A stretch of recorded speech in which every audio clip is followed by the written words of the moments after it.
सतगुरु के साजिन वाजे प्यारे साथ संगत जी, प्यार और सत्कार से कहना धन निरंकार जी।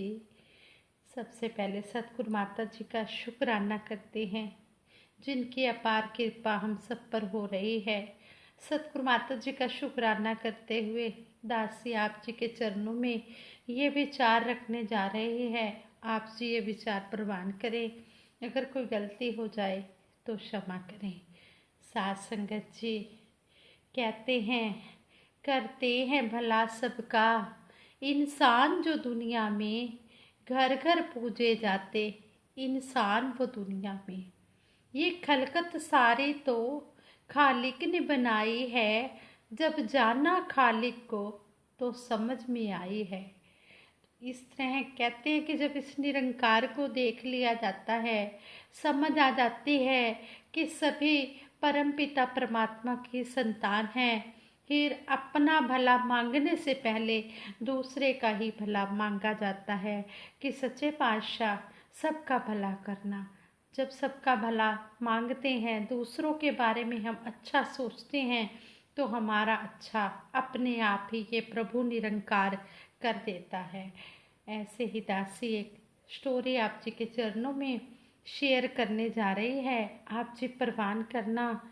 कहते हैं, एक राजा कलाकारों का बहुत अधिक सम्मान किया करता था। उसके दरबार में दूर दूर से पेंटर, मूर्तिकार, राइटर और पोएट्स आते और अपनी रचनाओं पर भरपूर प्रशंसा व पुरस्कार पाते थे। यानी कि चित्रकार, मूर्तिकार, लेखक और कविगण आदि आते और अपनी रचनाओं पर भरपूर प्रशंसा व पुरस्कार पाते थे।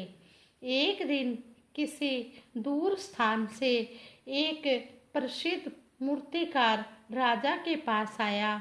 उसने राजा को 3 मूर्तियां भेंट की और कहा, राजन, जब तक ये तीनों मूर्तियां आपके दरबार में रहेंगी, तब तक आपके राज्य में सुख समृद्धि बनी रहेगी। राजा ने खुश होकर मूर्तिकार को इनाम में सोने के सिक्कों से भरा एक बैग दिया और अपने सेवकों को उन मूर्तियों का ध्यान से रख रखाव करने का आदेश दिया। नौकर उन मूर्तियों की साफ सफाई बहुत ही ध्यान से करते थे। एक दिन से एक सेवक के हाथ से सफाई करते समय एक मूर्ति नीचे गिरकर जमीन पर गिरकर टूट गई। वह सेवक बहुत ही डर गया। जब राजा को यह बात पता चली तो वह बहुत अधिक उस सेवक पर नाराज हुआ और उसने उस सेवक को मौत की सजा सुना दी। राजा का आदेश सुनते ही सेवक ने बाकी 2 मूर्तियां भी नीचे पटक कर जमीन पर पटक कर तोड़ डाली। जब राजा ने यह सुना तो राजा को बहुत ही गुस्सा आया और उस सेवक को फटकारते हुए राजा बोला, तूने ये मूर्तियां क्यों तोड़ी? उस सेवक ने कहा, राजन, कभी तो किसी ना किसी के हाथ से ये मूर्तियां टूटनी ही थी। आप फिर उन्हें भी मौत की सजा ही देते और बेवजह 2 व्यक्ति मारे जाते। इसलिए मैंने दोनों बची मूर्तियां तोड़कर 2 और लोगों को मौत के मुंह में जाने से बचा लिया है। सेवक की यह बात सुनकर राजा को अपनी भूल का एहसास हुआ और राजा ने उस सेवक को क्षमा कर दिया। साथ संगत जी, सच्चाई तो यह है कि जो दूसरों का भला करते हैं, दूसरों का भला करने वालों का भगवान भी भला करते हैं। इसलिए हमेशा अपने से पहले हम दूसरों का ध्यान रखें। हाँ संगत जी, जो ये हमें बातें सुनने को मिलती हैं, हमने इनको कर्म रूप में भी ढालना है। तभी बात बनेगी जब हम इन वचनों को सुनकर अपने जीवन में इम्प्लीमेंट कर पाएंगे। ऐसे ही दासी एक और स्टोरी आप जी के चरणों में शेयर करने जा रही है। सात संगत जी कहते हैं, एक लड़का बहुत गरीब था। उसने स्वयं मेहनत मजदूरी करते हुए बीए पास कर ली। उसके पेरेंट्स गरीबी के कारण उसे किसी महंगे स्कूल और कॉलेज में पढ़ा ना सके, परंतु उन्होंने उस बच्चे को बहुत अच्छे संस्कार दिए और अच्छी आदतें सिखाई।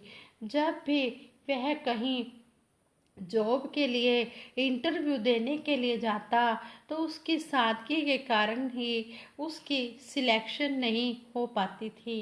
इस बार जब उसे इंटरव्यू के लिए लेटर आया तो वह इंटरव्यू वाले दिन सुबह जल्दी उठकर तैयार हुआ और सही समय पर इंटरव्यू वाली जगह पर पहुंच गया। यह उसका 7वां इंटरव्यू था। जब वह अंदर एंट्री करने लगा तो उसने देखा कि मेन गेट में रखा हुआ पास में मेन गेट में रखा हुआ पायदान टेढ़ा बड़ा था।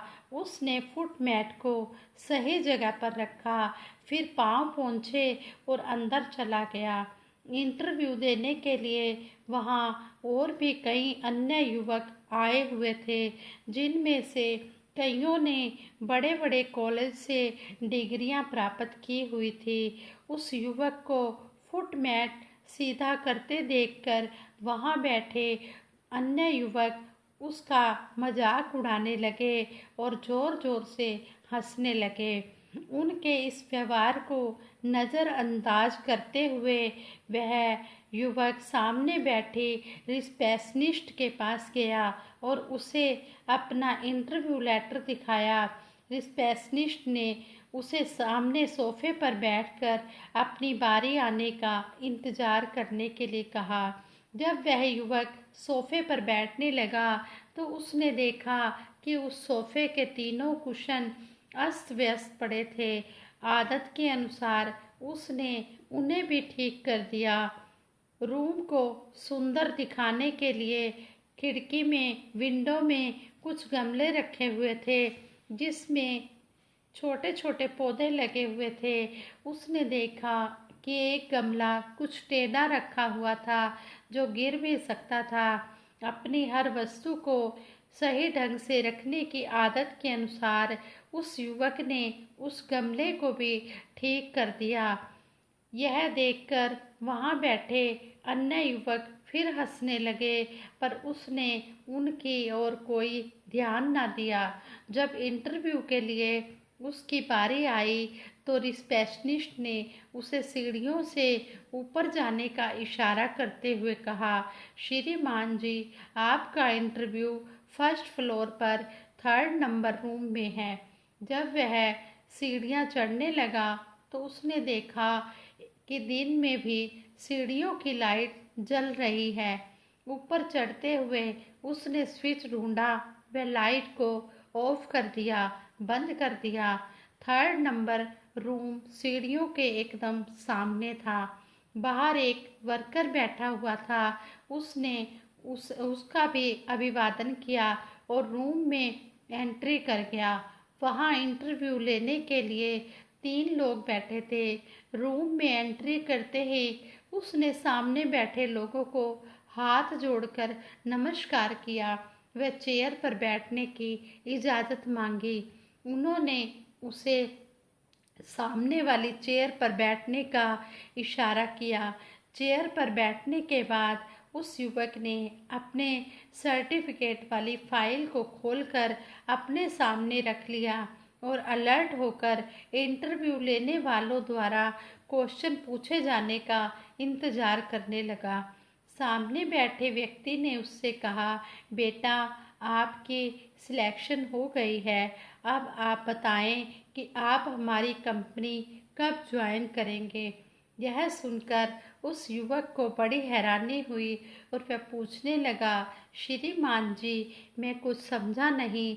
आपने मेरा इंटरव्यू तो लिया ही नहीं है और ना ही मेरी कोई सिफारिश है। फिर आपने मेरी सिलेक्शन किस आधार पर की है? कहीं आप मुझसे मजाक तो नहीं कर रहे? इंटरव्यू लेने वाले ने कहा, यह मजाक नहीं है, हम सच कह रहे हैं कि आपकी सिलेक्शन हो चुकी है। अब तो हम यह पूछ रहे हैं कि आप हमारी कंपनी कब ज्वाइन करेंगे।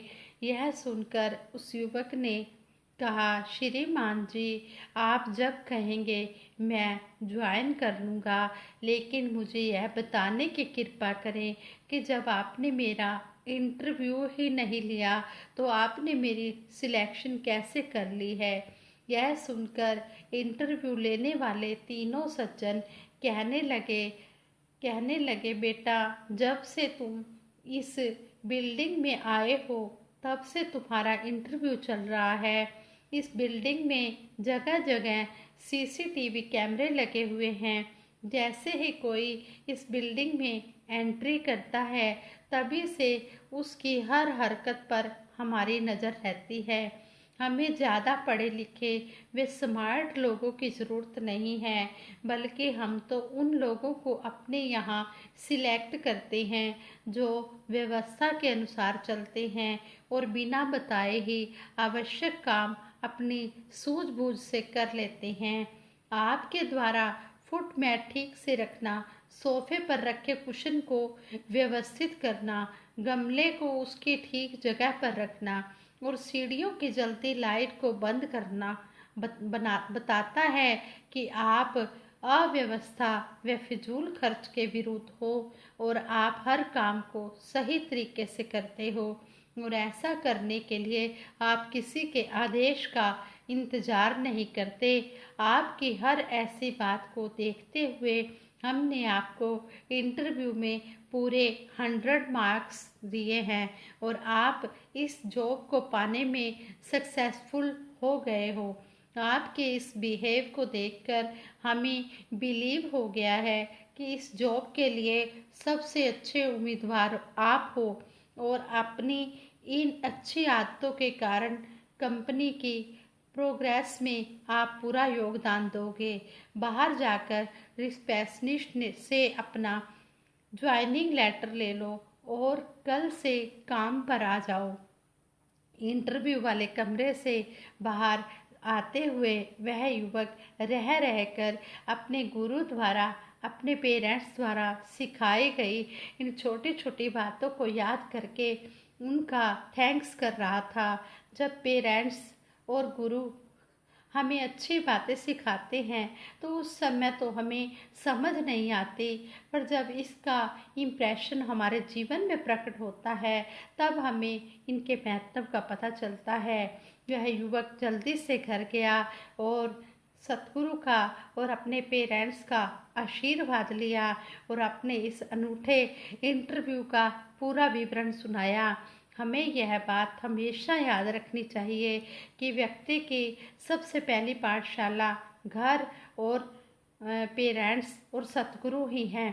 पेरेंट्स को भी यह बात हमेशा याद रखनी चाहिए कि बचपन में बच्चों को अच्छी आदतें सिखानी चाहिए ताकि उनका जीवन सफलता की ओर आगे बढ़ सके। और हमारे मिशन में बच्चों की बाल संगत भी होती है और हमारे सतगुरु यही सिखाते हैं कि बच्चों को बचपन से ही हमने सत्संग में जोड़ना है।